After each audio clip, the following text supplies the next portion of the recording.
প্রিয় শিক্ষার্থী বন্ধুরা, আসসালামু আলাইকুম ওয়া রাহমাতুল্লাহি ওয়া বারাকাতুহু। আপনারা সবাই কেমন আছেন? আমি আল্লাহর রহমতে অনেক ভালো আছি। আজ আমি আপনাদের কাছে নিয়ে আসলাম নবম আর দশম শ্রেণীর অনুশীলনী 16.1-এর 6 নম্বর অঙ্ক। চলুন এখন আমরা অনুশীলনী 16.1-এর 6 নম্বর অঙ্কটা করে নিই। প্রথমে আমি অঙ্কটা পড়ে নিই।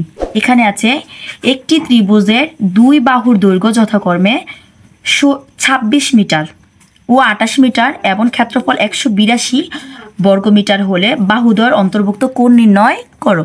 কোনো অঙ্কের মধ্যে যদি বাহুদ্বয়ের অন্তর্ভুক্ত কোণ নির্ণয় করতে হয় তাহলে আপনার একটা সূত্র পড়বে। এই সূত্রটা হলো বাহুদ্বয়ের অন্তর্ভুক্ত কোণ নির্ণয় করার সূত্র হলো হাফ AB sin থিটা। বাহুদ্বয়ের অন্তর্ভুক্ত কোণ যদি বলে তাহলে করতে হবে হাফ AB sin থিটা। তাহলে এখন আমি লিখব ত্রিভুজের দুই বাহুর দৈর্ঘ্য 26 মিটার, তাহলে 26 মিটার প্রথমটাকে আমি A ধরব, দ্বিতীয় মানটাকে আমি B ধরব। তাহলে আমি এখন লিখব ত্রিভুজের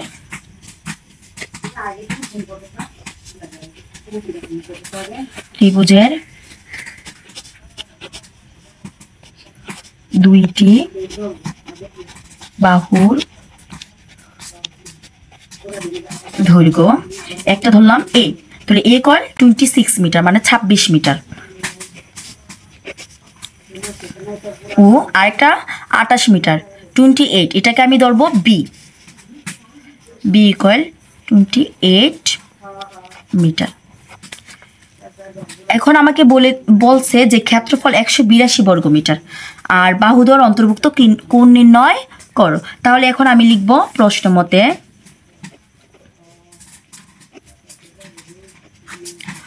বাহুদ্বয়ের অন্তর্ভুক্ত কোণ নির্ণয় করার তার একটা সূত্র হলো হাফ AB sin থিটা, আর এটার মান হলো 182।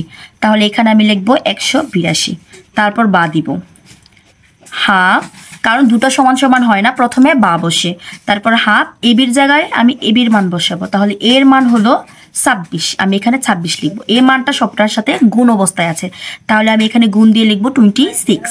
তারপর বি এর জায়গায় বি এর মান বসাবো, তার মান হলো 28, এই 28 আমি এখানে লিখবো। তারপর গুণ এই সাইন থিটা লিখবো ইকুয়াল 182। তারপর বা দিব, এটা দিয়ে এটা কাটাকাটি করা যায়, 13 দুগুণা 26, আর এ মানটা 13 আর 28 এই দুটো মান আমি গুণ করব একসাথে। তাহলে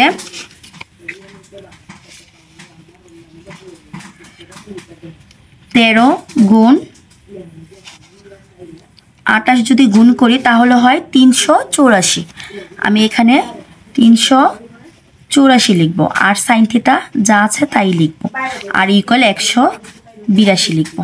তারপর এখানে সাইন থিটার সাথে 384 গুণ অবস্থায় আছে, গুণ থাকলে এই মানে সমান সমানের মানে ইকুয়ালের পরে যদি যায় তাহলে তা ভাগ হবে। তাহলে আমি এখানে সাইন থিটা লিখবো 182 লিখবো, 384 এখানে গুণ অবস্থায়, এটা এই দিকে আসলে হবে ভাগ, এখানে ভাগ দিব, তারপর বা দিব সাইন থিটা। আমি জানি 182 দিকে যদি 2 দিয়ে গুণ করা হয় তাহলে হয় 384, তাহলে এটা দিয়ে এটাকে কাটলে আমি 2 পাই, তাহলে উপরে পাই 1 আর নিচে পেলাম 2। তারপর আমি বা দিব, তারপর সাইন থিটা। তাহলে সাইন কত ডিগ্রির মান হাফ? আমরা জানি যে সাইন 30 ডিগ্রির মান হলো হাফ, তাহলে আমি এখানে লিখবো সাইন 30, কারণ সাইন 30-এর মান হলো হাফ মানে 1/2। তাহলে আমি এখানে সাইন পেলাম, এখানেও সাইন পেলাম, এ সাইন কাটা যাবে, সুতরাং থিটা ইকুয়াল 30।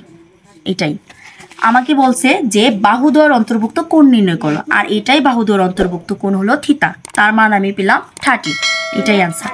আজ আমি তোমাদেরকে বাহুদ্বয়ের অন্তর্ভুক্ত কোণ নির্ণয় করার মান শিখালাম। পরবর্তী ভিডিওতে আমি তোমাদেরকে ত্রিভুজের অন্যান্য মান বের করার নিয়ম শিখিয়ে দেব।